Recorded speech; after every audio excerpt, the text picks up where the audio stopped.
الحمد للہ وکفا وسلام علی عبادہ الذین اصطفیٰ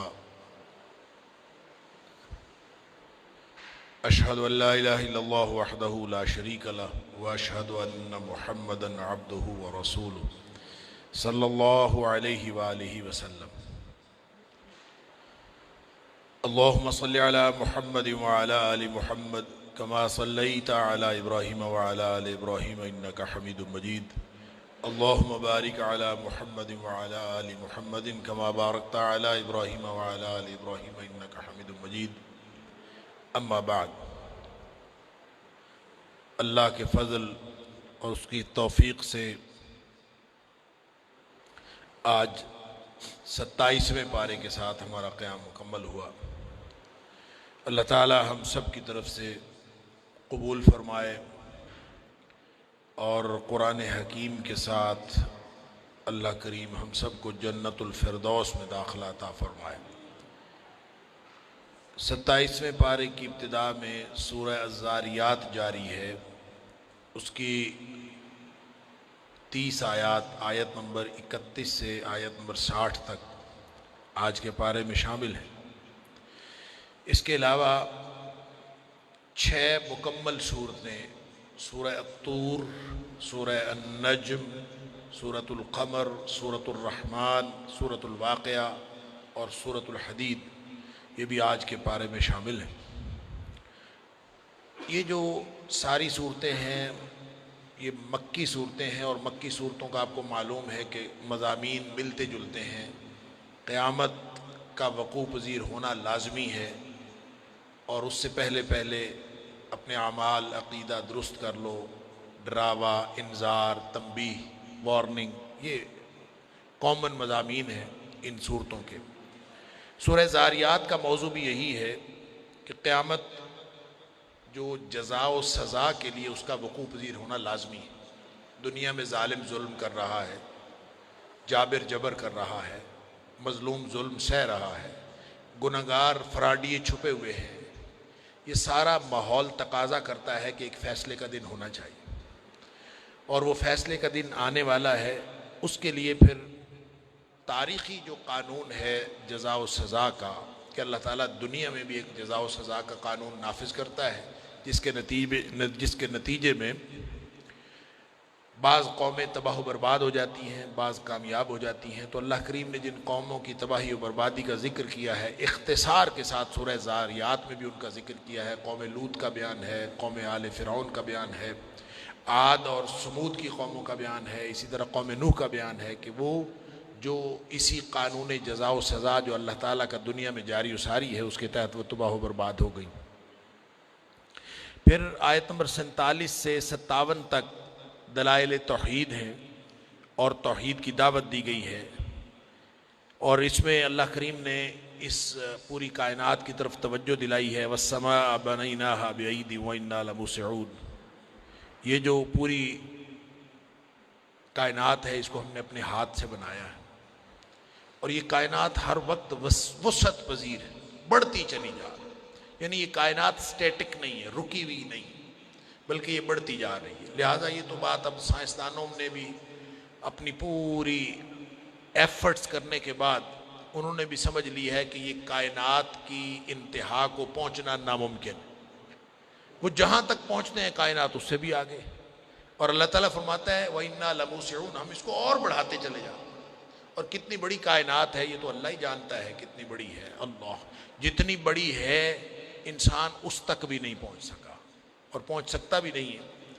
اور یہ بات میں پہلے بھی عرض کرتا رہتا ہوں کہ یہ صرف گلیکسی جس گلیکسی میں ہمارا یہ نظام شمسی موجود ہے، ہمارا نظام شمسی جس میں ہماری زمین بالکل ایک چھوٹا سا نقطہ ہے، پھر گلیکسی کے اندر کروڑ ہا لکھوں کھا نظام ہائے شمسی، پھر آگے کئی گلیکسیاں، ان گلیکسیوں کی پھر آگے کلسٹرز بنتے ہیں، پھر کائنات پتہ نہیں کتنی بڑی ہے۔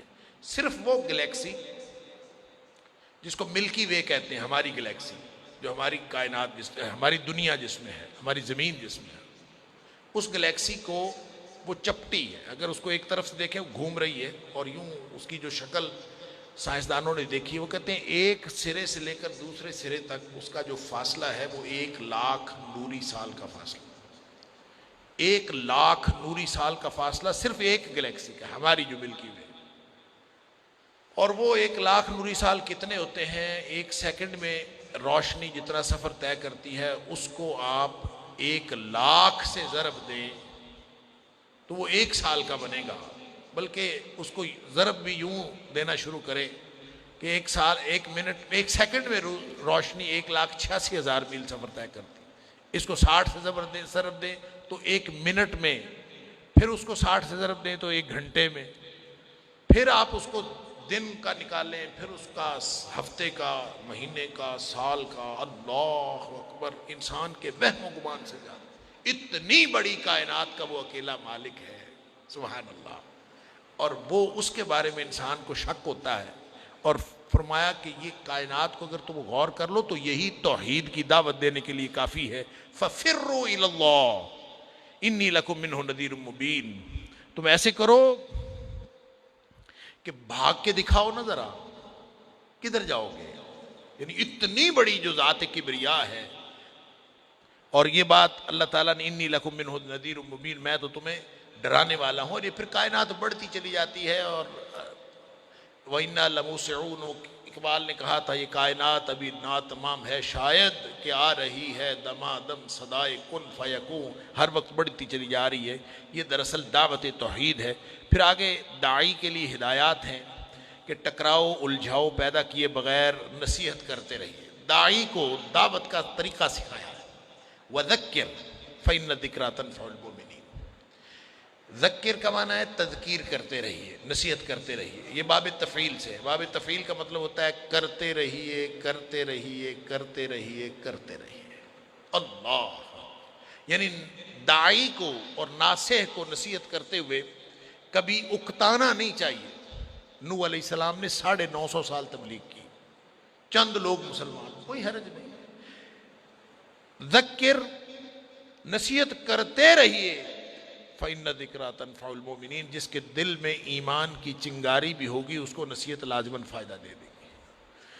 اور پھر فرمایا کہ ہم نے تمہیں بندگی کے لیے پیدا کیا ہے، رزق کے لیے پیدا نہیں کیا۔ مَا أُرِيدُ مِنْهُم مِّن رِزْق، میں تم سے رزق مانگتا کب ہوں؟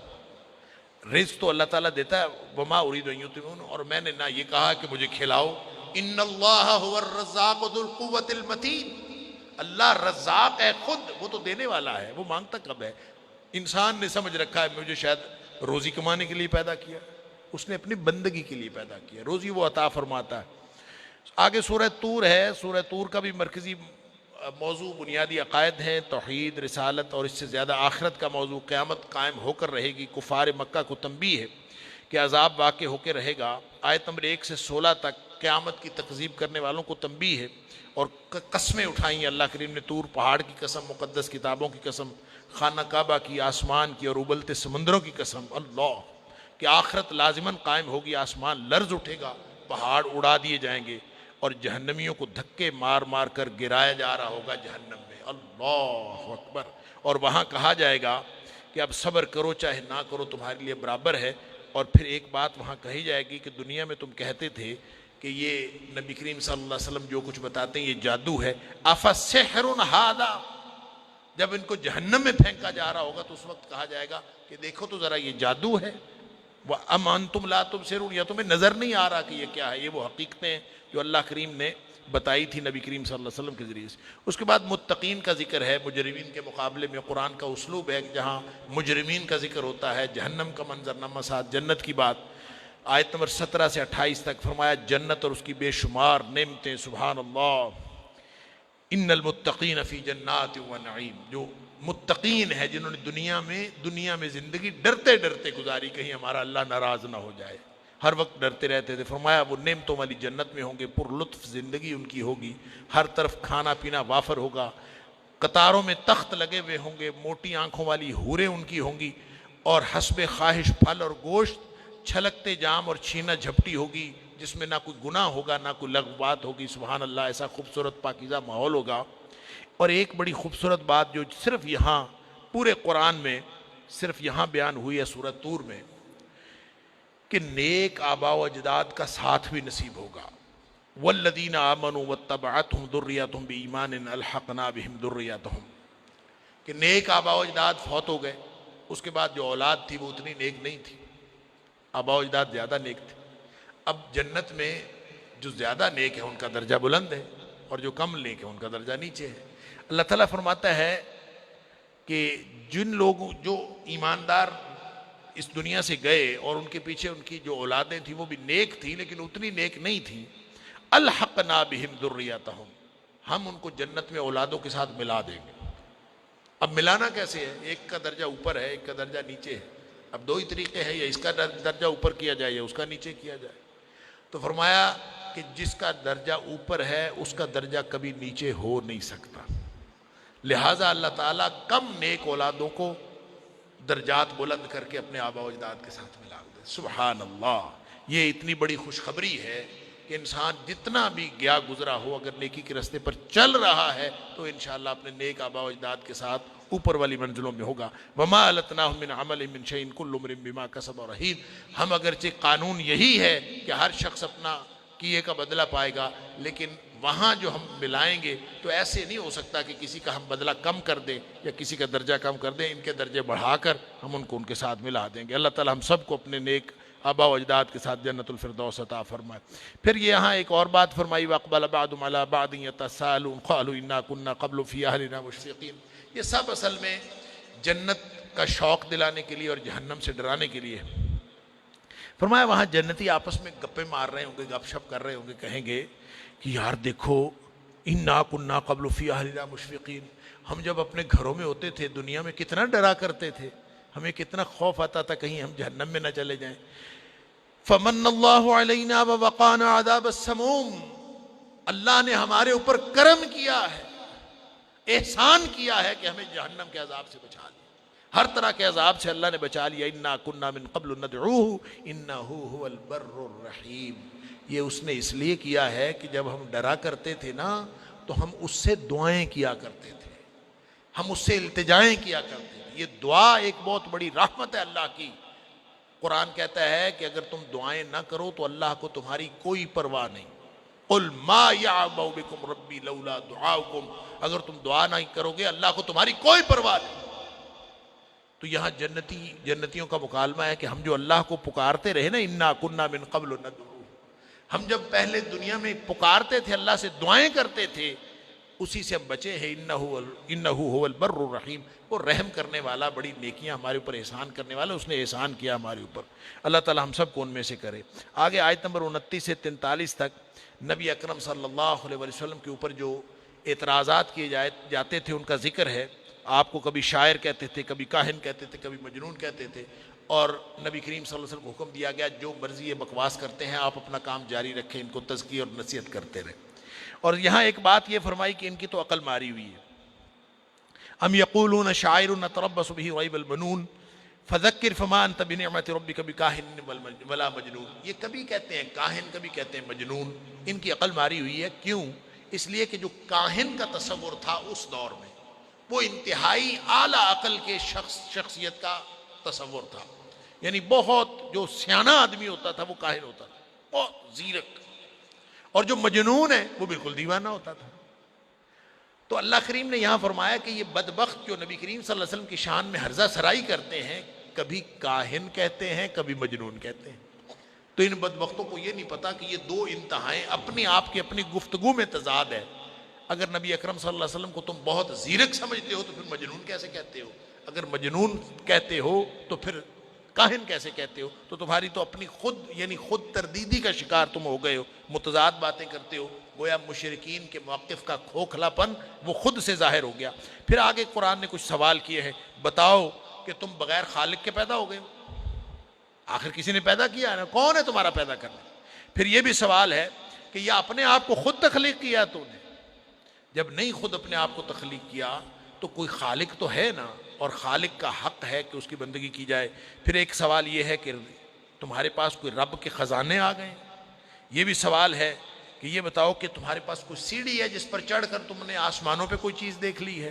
پھر یہ بھی سوال ہے کہ کہ کیا پھر نبی کریم صلی اللہ علیہ وسلم تم سے اجر مانگتے ہیں کہ تم خواہ مخواہ جرمانے کے ڈر سے نبی کریم صلی اللہ علیہ وسلم کی بات نہیں مانتے، یا پھر تمہارے پاس غیب کا علم ہے کیا تمہارے پاس، کس بنیاد پر تم کرتے ہو؟ اللہ۔ پھر آگے سخت تنبیہ کی گئی ہے کفار کو اور عذاب کی دھمکی دی گئی ہے آیت نمبر 44 سے 47 تک، اور آخر پہ نبی اکرم صلی اللہ علیہ وسلم کو ہدایات دی گئی ہیں، آپ ڈٹے رہیے، وَاصْبِرْ لِحُکْمِ رَبِّكَ فَإِنَّكَ بِأَعْیُنِنَا، آپ اپنا کام کرتے جائیے، ہم آپ کو دیکھ رہے ہیں، آپ ہماری نگاہ میں ہیں، اور صبح و شام آپ تسبیح کرتے رہیے۔ آگے سورہ نجم ہے۔ سورہ نجم نزول کے اعتبار سے وہ پہلی سورت ہے جس میں سجدہ نازل ہوا تھا، سجدہ، آیت سجدہ جس میں نازل ہوئی تھی، یہ پہلی سورت۔ جب نبی کریم صلی اللہ علیہ وسلم نے پڑھی، روایات میں آتا ہے کہ آپ مجمع عام میں پڑھ رہے تھے، اور ظاہر ہے قرآن اور پھر عربوں کو تو جب عربی آتی تھی ان کو سمجھ بھی آتا تھا، لوگ اس قدر مبہوت ہو گئے نبی کریم صلی اللہ علیہ وسلم کی تلاوت سنتے ہوئے کہ جب نبی کریم صلی اللہ علیہ وسلم نے سجدہ کیا تو جتنے لوگ موجود تھے سب نے سجدہ کیا، سب گر پڑے۔ اسی سے وہ روایت بنی ہوئی ہے جو اگرچہ سند کے اعتبار سے اس روایت کی کوئی حیثیت نہیں ہے، جو واقعہ غرانیق ہے کہ حبشہ ہجرت کر کے گئے ہوئے تھے مسلمان، اور وہاں پیچھے خبر پہنچی کہ یہ جو مشرکین مکہ ہیں یہ سارے کے سارے مسلمان ہو گئے۔ کیوں؟ مجمع عام میں انہوں نے سجدہ کیا تھا، نبی کریم صلی اللہ علیہ وسلم نے جب سورہ نجم تلاوت کی تو انہوں نے بھی سجدہ کیا۔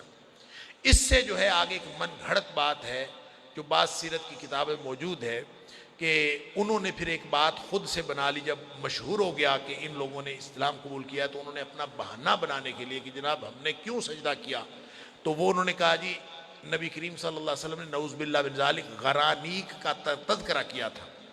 غرانیق سے مراد ہے ان کی دیویاں، تو انہوں نے کہا جی سورہ نجم پڑھتے ہوئے انہوں نے ہماری دیویوں کا ذکر کیا تھا، اور خود سے ایک چند الفاظ جوڑ کے ایک من گھڑت بات بنا لی کہ نبی کریم صلی اللہ علیہ وسلم نے یہ کہا تھا تلک الغرانیق العلا وان شفاعتهن لترتجا، کہ یہ جو دیویاں ہیں یہ بڑی بلند مرتبت دیویاں ہیں اور ان کی سفارش قبول کی جائے گی، تو انہوں نے ہماری دیویوں کا نام لیا تھا اس لیے ہم نے سجدہ کیا۔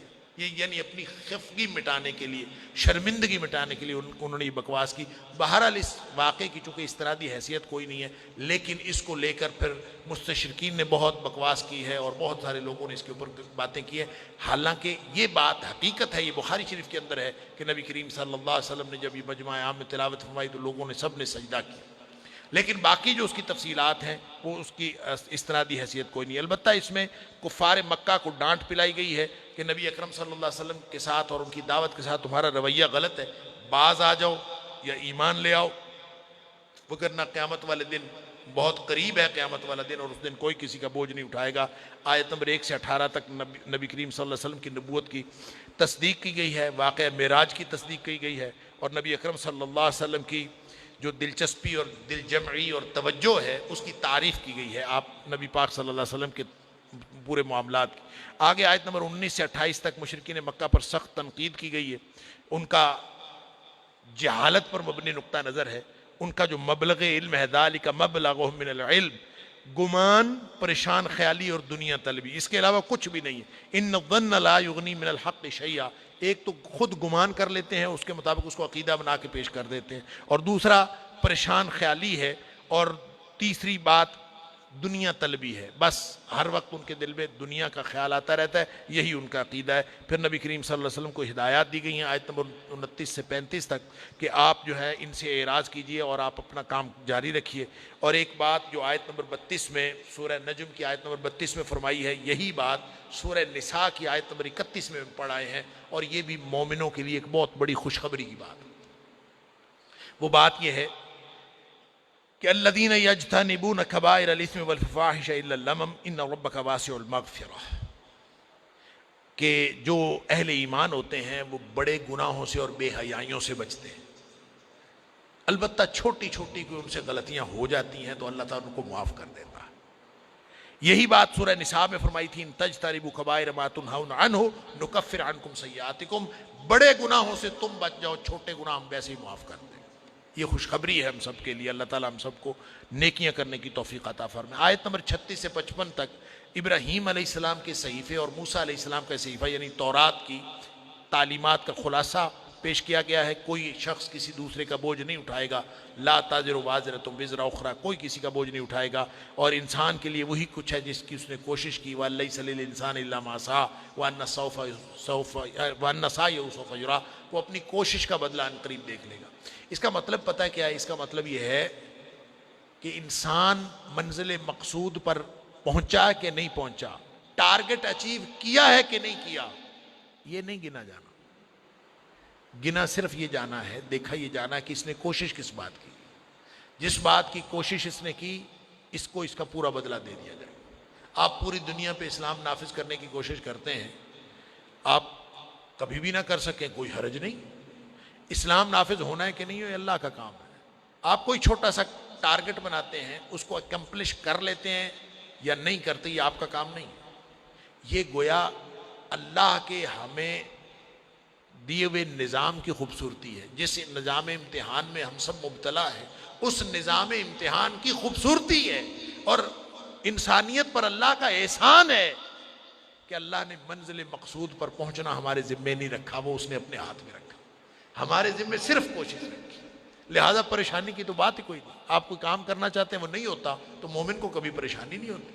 انبیاء آئے، ساری زندگی محنت کرتے رہے، کسی نبی کے ساتھ ایک امتی بھی نہیں ہوگا قیامت والے دن، نبی کریم صلی اللہ علیہ وسلم نے فرمایا اس کو کوئی پریشانی نہیں، اس نے اپنا دین، اپنا مشن مکمل کر دیا۔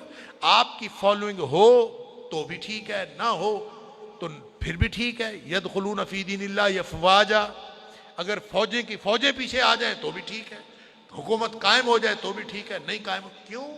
منزل مقصود پر پہنچنا ہمارے ذمے نہیں ہے۔ ان سعیہ سوف یرا، انسان کی کوشش ہی کا بدلہ ملے گا، اور کوشش کا بھرپور بدلہ دیا جائے گا، اور آخر رب کی طرف لوٹنا ہے۔ یہ ساری ہدایات ہیں یہاں پہ، اور ان تعلیمات کا خلاصہ ہے، وہی اللہ رلاتا ہے، وہی ہنساتا ہے، وہی زندگی اور موت دیتا ہے، اسی نے نر اور مادہ کا جوڑا بنایا ہے جس سے نسل چلتی ہے، دوسری زندگی بھی اللہ ہی کے ذمے ہے، وہی امیر بناتا ہے، وہی خزانے دیتا ہے، وہی ہر چیز کا رب وہی ہے، سورج چاند ستاروں کا رب ہے۔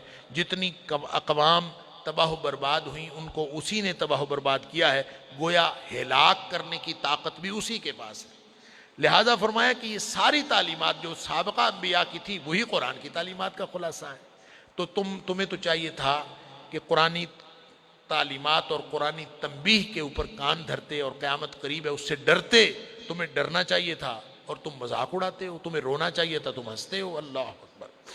آگے سورہ قمر ہے، اور سورہ قمر میں بھی 5 اقوام کی ہلاکت سے عبرت دلائی گئی ہے۔ انہی 5 اقوام جو پہلے جن کا ذکر بار بار ہوتا ہے انہی کا ذکر کیا گیا ہے، لیکن یہاں پہ ایک معجزے کا ذکر ہے جس کو کہتے ہیں معجزہ شق قمر، چاند کے 2 ٹکڑے ہونے کا۔ اقتربت الساعۃ وانشق القمر، قیامت قائم ہو گئی اور چاند پھٹ گیا۔ اب اس سے بعض لوگوں نے تو کہا قیامت کے قریب چاند پھٹ جائے گا، یہ اس سے متعلق، لیکن